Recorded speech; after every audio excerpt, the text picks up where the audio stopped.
Welcome back. In our final CRUD operation for this section, we cover delete, or how to remove records from a table. Just like the create operation, this is a write operation that requires the commit command to finalize the change. 1. The delete query structure. The SQL command is delete followed by the table name. The most important part is the where clause. This clause acts as a filter, specifying exactly which rows should be deleted. If you forget the where clause, the command will delete every single row in the table. 2. Preparing the Python delete script. We use the safe, parameterized query method again.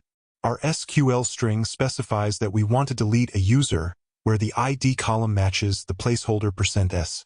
We define the target ID as a tuple user_ID_to_delete, even though it contains only one value.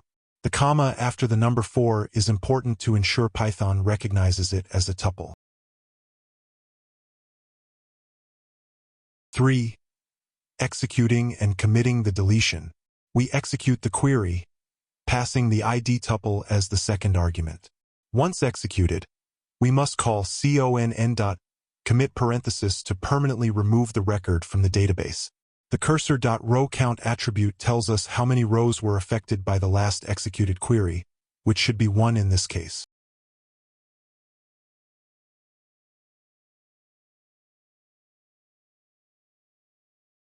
To summarize, congratulations! You now know how to connect to a MySql database and perform the fundamental CRUD operations: create, read, and delete. This wraps up our section on MySql. Our next lecture 29.01, Introduction. See you there.